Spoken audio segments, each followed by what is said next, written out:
Hi all അസ്ലാമു അലൈക്കും. എല്ലാവർക്കും law കുക്കിങ്ങിലേക്ക് സ്വാഗതം.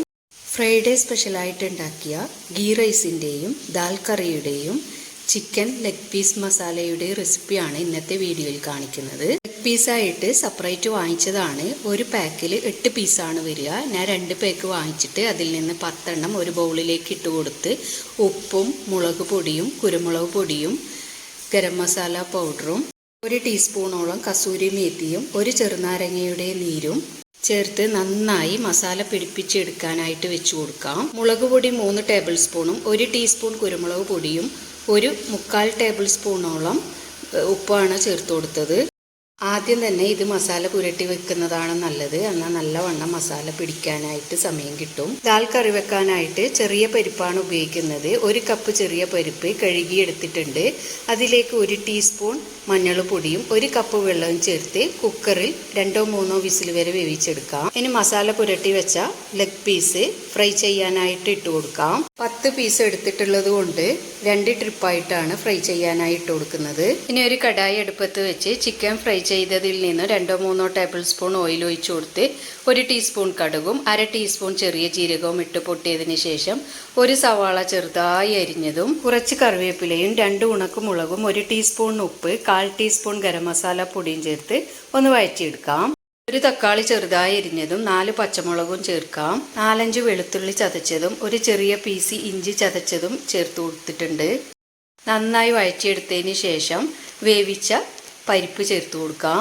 ഗ്രേവി കുറച്ചധികം വേണമെന്നുണ്ടെങ്കിൽ കുറച്ച് വെള്ളം ചേർത്ത് കൊടുക്കാം. അല്ലാന്നുണ്ടെങ്കിൽ ഇത്ര കട്ടിയിൽ മതിയെങ്കിൽ ഇങ്ങനെ മതി.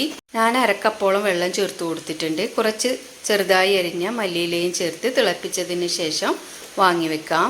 അതിൻ്റെ ഇടയിൽ ചിക്കൻ തിരിച്ചു മറിച്ചൊക്കെ ഇട്ട് കൊടുത്തിട്ടുണ്ടായിരുന്നു. ഇനി ചിക്കൻ വേറൊരു പാത്രത്തിലോട്ട് മാറ്റാം. ബാക്കി വന്ന പീസ് കൂടി ചേർത്ത് കൊടുത്ത് ഫ്രൈ ചെയ്തെടുക്കാം. ചിക്കൻ ഇങ്ങനെ തന്നെ ഫ്രൈ ചെയ്ത് കഴിക്കാനും നല്ല ടേസ്റ്റാണ്. ഞാൻ ദാൽ കറി ആയതുകൊണ്ട് മസാല ഉണ്ടാക്കാമെന്ന് വിചാരിച്ചിട്ടാണ്. ഗീ റൈസ് ഉണ്ടാക്കാനായിട്ട് കടായിലേക്ക് 1/2 കപ്പ് ഓയിലും 2 ടേബിൾ സ്പൂൺ നെയ്യും ചേർത്ത് കൊടുത്തിട്ടുണ്ട്. ഇനി 1 സവാളയും കുറച്ച് സ്പൈസസും ചേർത്ത് കൊടുത്തിട്ടുണ്ട്. കഴുകി വെള്ളം വാലാനായിട്ട് വെച്ച ജീരകശാല റൈസ് 1 kg ജീരകശാല റൈസ് ആവശ്യത്തിന് വെള്ളവും ഉപ്പും ചേർത്ത് റൈസ് റെഡിയാക്കാനായി വെച്ച് കൊടുത്തിട്ടുണ്ട്. രണ്ടാമത് ഇട്ട് കൊടുത്ത ചിക്കനും ഫ്രൈ ആയി കിട്ടിയിട്ടുണ്ട്. ഇനി ഇതിലേക്ക് തന്നെ മസാല ഉണ്ടാക്കിയെടുക്കാം. ഇതേ ഓയിലിലേക്ക് 2 സവാള ചെറുതായി അരിഞ്ഞതും കുറച്ച് കറിവേപ്പിലയും ചേർത്ത് വഴറ്റിയതിന് ശേഷം 2 തക്കാളി ചെറുതായി അരിഞ്ഞതും 2 പച്ചമുളകും ചേർത്ത് കൊടുക്കാം. 5-6 വെളുത്തുള്ളി ചതച്ചതും 1 പീസ് ഇഞ്ചി ചതച്ചതും ചേർത്ത് 1 ടീസ്പൂൺ ഉപ്പും ചേർത്ത് വഴറ്റിയെടുക്കാം. നന്നായി വഴറ്റി കിട്ടണം.